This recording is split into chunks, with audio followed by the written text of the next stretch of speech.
Hello, bonjour. Remember the traditional lasagna marathon? Make the sauce, shred the cheese, fight with the noodles. Today I'm teaching you my version of the lasagna. It's delicious, it's a champion for your heart health, and it's done in a fraction of the time.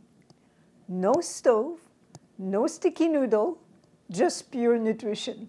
Let's do it. So we simply start with, you guessed it, our blender jar on the scale, and then we'll make the cheese first. So 70 grams of almonds, of course they've been sprouted, 40 of the macadamia nuts.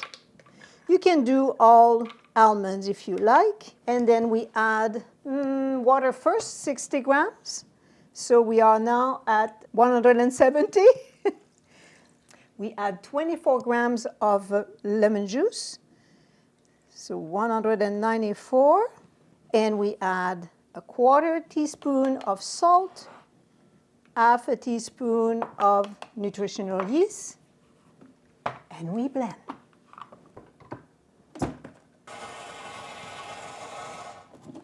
And here we are. Just a creamy texture. I'll show you here. So there. And to that cheese, we add half a teaspoon of thyme and half of the basil. If you have fresh herbs, make it a teaspoon and a half. The next step, and I'm not going to rinse this. You can rinse it if you like, but there's no point rinsing it. You'll see why.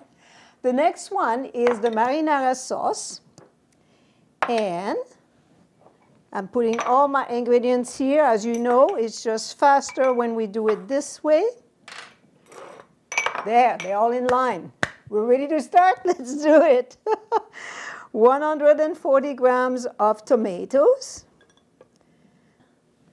140, 80 grams of bell pepper, and bell pepper should be red, orange, or yellow, but please don't use the green because it's not right. 50 grams of sun-dry, so 270. Sun-dried tomatoes must be just dry, not in oil, no salt added, plain sun-dried tomatoes. Then we add 1 teaspoon of the basil, 1 of the thyme, 1 of the oregano. We have 1/8 of cayenne. And we add our sea moss, half a teaspoon of the sea moss, and we put the lid on, and we blend.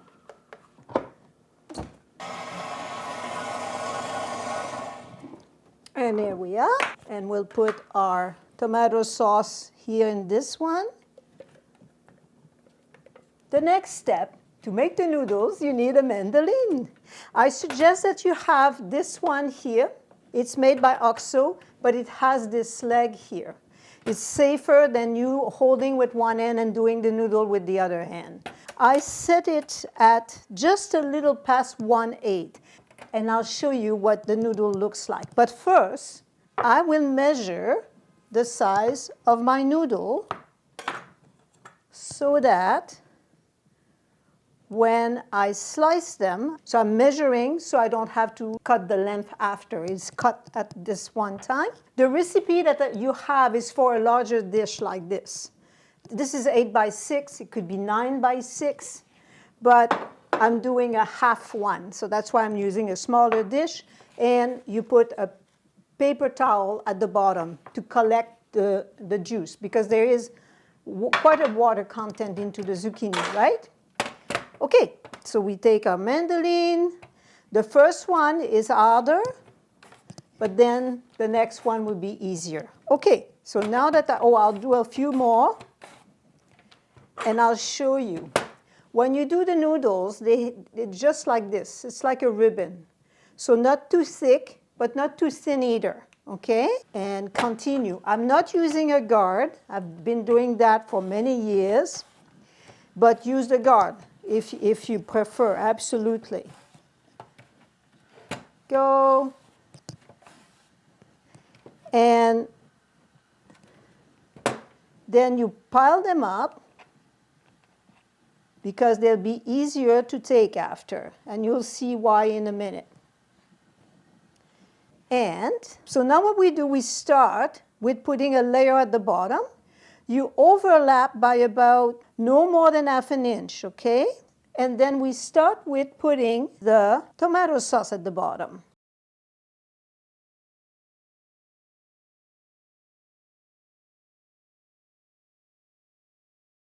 Okay, and here, the next step. You know I taught you those marinated mushrooms? Oh, they're so good. So I put that at the bottom layer. If in the family, not everybody, like mushrooms, just when you serve the lasagna, have them on the side. Okay, then what we do is we turn the dish. Because you do the zucchini this way, then you do this way, then this way. You see what I mean? Then it's stable. Otherwise, if you make them all in the same direction, when you cut, it will fall apart, okay? And put some cheese on top. Here we go. And you spread it. Spread it on the noodle. There. And the next step, we add spinach. And then turn the dish. Remember to turn the dish. Then we do the other layer. Isn't it much easier than the noodles when it's with the pasta? Oh my gosh. I remember doing it and then be sticky, or they would break, or... And of course you have less dishes to clean, right? And then turn the dish. And another layer. There we go. Some more of the cheese. Spread it. The green is really the spinach. I don't know that you could put something else. I invite you to do the same. You can always modify after. Now, where are the noodles going? This way. All right, this way, yeah. So I put the noodles like this. There we go. There, the lasagna is done. Yes, I call it a lasagna. It is not cooked after all. And then it will sit in your fridge for 4 hours minimum. And then, now I will show you what the result is at the end. I have one here that I made ahead of time. And I have here, is very handy because it's a small little board. And so that way I can hold on my dish. You can use a plate. Use something that you can grab your dish like this and you're able to flip. So let's flip. There we go. Is it coming down? There we go. Yeah, okay, great. I have extra paper towel here. And we will just grab the excess juice like this. Okay. So now we put it back on a plate. So we flip again. There we are. And to finish it off, we add a little bit of sauce on top. The tomato sauce. There we go. So we add the sauce, and to finish it off, we sprinkle with a little bit of the 𝘀𝘀𝗋𝗆. And let me show you. I'll take one. You can put the lasagna on the table. People serve themselves. You add a side dish to that, a salad to complement, and you have a meal ready in no time. Good for your heart, good for your health, and delicious to have. Enjoy. See you in the next one.